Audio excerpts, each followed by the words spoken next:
स्वागत है आप सभी का 4 PM न्यूज नेटवर्क में। मैं हूं आपके साथ अदिति। देर रात तक चली सदन की कार्रवाई। चुनावी धांधली वाला कांड खुलने ही वाला था कि विपक्ष से भिड़ गए स्पीकर। फिर जो हुआ, खबर देखिए दोस्तों आपके स्क्रीन पर। राज्यसभा में वोटर लिस्ट के मुद्दे पर महाहंगामा। रात 10 बजे तक चली लोकसभा। दोस्तों, भारतीय जनता पार्टी और राज्यसभा के सभापति, उपसभापति, उधर लोकसभा में ओम बिरला, सबने वोटर लिस्ट में धांधली के मुद्दे पर चुनाव आयोग को बचाते नजर आ रहे हैं। सवाल है कि क्यों? बजट सत्र के दूसरे फेज का सोमवार चौथा दिन था और तृणमूल कांग्रेस यानी टीएमसी, उसके बाद कांग्रेस, लेफ्ट पार्टियों के 10 सांसदों ने मांग की थी कि सदन की दिन भर की कार्रवाई रोकी जाए और डुप्लीकेट वोटर आईडी पर चर्चा हो, क्योंकि डुप्लीकेट वोटर आईडी पर जब तक ना हम चर्चा करेंगे तब तक चुनाव को हम पारदर्शी नहीं बना पाएंगे। चुनाव आयोग जवाबदेही से बच नहीं सकता। लेकिन दोस्तों, क्या होना था? जिसका डर हमेशा विपक्ष को सताता है वही हुआ। राज्यसभा के उपसभापति ने इससे इनकार कर दिया कि नहीं, हम इस मुद्दे पर चर्चा नहीं करेंगे। आज जिन मुद्दों पर लिस्टिंग हो रखी है, चर्चा उन तमाम मुद्दों पर की जाएगी। दरअसल दोस्तों, काफी समय से, यानी आप ये कहें कि बजट सत्र पार्ट 2 डे 1 से लगातार नेता प्रतिपक्ष राहुल गांधी इस मुद्दे पर बात करना चाह रहे हैं। तमाम विपक्षी सांसद बात करना चाह रहे हैं कि डुप्लीकेट वोटर आईडी पर चर्चा हो। चुनाव आयोग की जवाबदेही पर सरकार सवाल जवाब हम सरकार से करेंगे और सरकार जो है चुनाव आयोग के पक्ष से अपना पक्ष सामने रखे। चुनाव आयोग को लेकर के सरकार आखिर उसे बचाना क्यों चाह रही है, इस मुद्दे पर सरकार को जवाब देना होगा। राहुल गांधी ने कहा कि हमें पता है कि वोटर लिस्ट सरकार नहीं बनाती है, सरकार तैयार नहीं करती है, लेकिन सरकार के अंडर चुनाव आयोग काम करता है, इसीलिए सरकार की भी जवाबदेही बनती है और इसलिए हम चाहते हैं कि चुनावी मुद्दे पर वोटर लिस्ट, जो डुप्लीकेट वोटर लिस्ट है, उस मुद्दे पर हम चर्चा करें, बात करें, सवाल जवाब हो सदन में, इसीलिए तो सदन है। लेकिन दूसरे हफ्ते में भी विपक्षी सांसदों के मांग के बावजूद भी इस मुद्दे पर बात करने से, चर्चा करने से उपसभापति ने राज्यसभा में इनकार कर दिया और इसके बाद कांग्रेस और तृणमूल कांग्रेस ने राज्यसभा से वॉकआउट किया। दोस्तों, यही तो पिछले एक हफ्ते से होता हुआ नजर आ रहा है और सरकार भी यही चाहती है कि विपक्षी सांसद वॉकआउट करें और हम तमाम मुद्दों पर चर्चा करके तमाम बिलों को पास करवा ले, या कम से कम उस बिल को प्रस्ताव के तौर पर रखें। दोस्तों, इस पर तृणमूल कांग्रेस के राज्यसभा सांसद, ये सारा कुछ होने के बाद डेरेक ओब्रायन गुस्से में तमतमा गए। उन्होंने ट्विटर पर सुबह सुबह ही राज्यसभा की पोल खोलते हुए ट्वीट किया था कि 4 दिन के अवकाश यानी छुट्टी के बाद संसद फिर से काम पर लौट रही है। एक रचनात्मक यानी पॉजिटिव वे में विपक्ष लोकतंत्र के मूल में मौजूद मुद्दे पर बहस करना चाहता है, यानी फर्जी वोटर लिस्ट पर हम बात करना चाहते हैं। क्या सरकार तैयार है? बजट सत्र के दूसरे फेज को सोमवार को चौथा दिन है। तृणमूल कांग्रेस और लेफ्ट पार्टियों के 10 सांसदों ने मांग की थी कि सदन की कार्यवाही को, जो लिस्टिंग हो रखी है, उसमें उन तमाम मुद्दों को रोका जाए, कार्यवाही को रोकी जाए और डुप्लीकेट वोटर आईडी पर चर्चा हो। जैसे कि डेरेक ओब्रायन ने सुबह सुबह ट्वीट करते हुए कह दिया था कि मुझे तो शक है कि शायद ही सरकार इस मुद्दे पर या राज्यसभा में, लोकसभा में बात करे। अब क्या हुआ, राज्यसभा में जब विपक्षी सांसदों ने इस मुद्दे को उठाया तो फिर से उपसभापति, आज सभापति जगदीप धनखड़ जब मौजूद नहीं थे तो राज्यसभा को उपसभापति हरिवंश जो है वो कंडक्ट कर रहे थे और हरिवंश जी ने साफ तौर पर इस मुद्दे पर बात करने से इनकार कर दिया।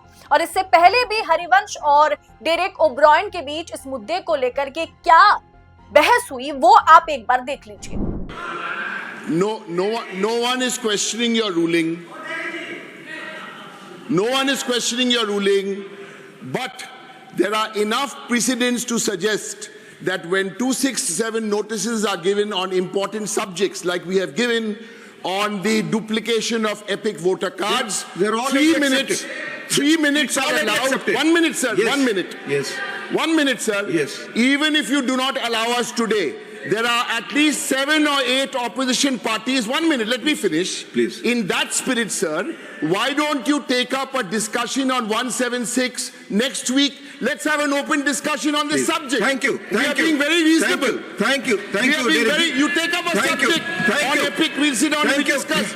We are not here, sir. Thank you. We are not here You have to. already spoken. Sir, Please, 1 minute. please. I'm making a positive suggestion. Yes, you have already We are made it. not here to disrupt the House. We request you. We request the government. Next week, let us have a discussion Thank you. on this You have very already- important issue you have of already duplicate suggested. voters, sir. Please. Thank you. इसके विरोध में कांग्रेस और तृणमूल कांग्रेस ने राज्यसभा से walkout तो कर लिया और उसके बाद ट्विटर पर एक तरीके से हरिवंश यानी कि राज्यसभा के उपसभापति और लोकसभा में मौजूद स्पीकर के एक तरीके से सोशल मीडिया पर भयंकर धज्जियां उड़ाई गई। आखिर वोटर लिस्ट में हो रही धांधली पर जहां ज्ञानेश कुमार ने भी अपनी गलती मान ली, चुनाव आयोग ने अपनी गलती स्वीकार किया है, उस पर सुधार करने के लिए 3 महीने का वक्त भी मांगा है। उस मुद्दे पर बात करने या बहस करवाने से सभापति या स्पीकर आखिर पीछे क्यों हट रहे हैं? दोस्तों, आज रात 10 बजे तक लोकसभा राज्यसभा में कार्रवाई चली, लेकिन सबसे बड़े मुद्दे पर जो लोकतांत्रिक मतलब आप कह सकते हैं कि लोकतंत्र का सबसे बड़ा पर्व चुनाव है और चुनाव के जरिए अगर आप कह सकते हैं कि नेता चुने जाते हैं किसी देश में, किसी को इस देश को कौन चलाएगा ये नेता चुने जाते हैं, तो लोकतंत्र का सबसे बड़ा स्तंभ ही जो है वो चुनाव है। उस देश में किस तरीके से चुनाव कंडक्ट कराया जाता है वो सबसे अहम रोल अदा करता है। लेकिन ऐसे में हम देख रहे हैं कि सबसे बड़े मुद्दे को ही साइडलाइन कर दिया गया। चुनाव आयोग और वोटर लिस्ट को लेकर के सदन में विपक्ष बात करना चाहे तो तुरंत माइक बंद करने की धमकी दी जाती है और ये काम कोई और नहीं बल्कि कुछ समय पहले, महज 2 दिन पहले, पिछले हफ्ते ही लोकसभा के स्पीकर ओम बिरला करते हुए नजर आए थे। दोस्तों, ये मतलब अब क्या कहें कि गौरव गोगोई ने सवाल पूछा था और उन्होंने सवाल पूछते हुए ये कह दिया था कि मोदी जी इन तमाम मुद्दों पर बात करना ही नहीं चाहते हैं। जब इन मुद्दों पर हम बात करना चाहते हैं तो वो सदन से हमेशा भाग जाते हैं या बचते हुए नजर आते हैं। अब गोगोई के इस सवाल पर ओम बिरला गुस्सा गए थे। मतलब मोदी जी ज्यादा सवाल आप मोदी जी से करेंगे तो आपके माइक बंद कर दी जाएगी, आपकी माइक बंद करने की धमकी आपको दी जाएगी। चुनाव आयुक्तों की नियुक्ति का मामला फिलहाल सुप्रीम कोर्ट में पेंडिंग पड़ा हुआ है, उसमें भी सुप्रीम कोर्ट तारीख पे तारीख दे रहा है। आज देश का सबसे बड़ा मुद्दा वोटर लिस्ट में गड़बड़ी है जो लोकतंत्र पर सीधा हमला है, पर ना तो इलेक्शन कमीशन ऑफ इंडिया इस पर जवाब दे रहा है और ना ही संसद में इस पर चर्चा सरकार होने दे रही है। दोस्तों, इस पूरे विषय को आप किस अंदाज में देख रहे हैं? क्या आपको लगता है सदन में चाहे लोकसभा हो चाहे राज्यसभा हो सही तरीके से कार्रवाई नहीं हो रही है? जिस मुद्दे पर बात करने की, चर्चा होने की जरूरत है उसे कहीं ना कहीं साइडलाइन कर दिया जा रहा है। क्या आपको लगता है कि देश में वाकई लोकतंत्र जिंदा है? आप अपनी राय कमेंट कर हमारे साथ साझा जरूर कीजिएगा। बाकी ऐसी तमाम खबरों को लगातार पाने के लिए कमेंट बॉक्स में अपनी राय हमारे साथ शेयर करें। बहुत बहुत शुक्रिया। फिलहाल इस रिपोर्ट में इतना ही, जल्द होगी मुलाकात। जय हिंद, जय भारत।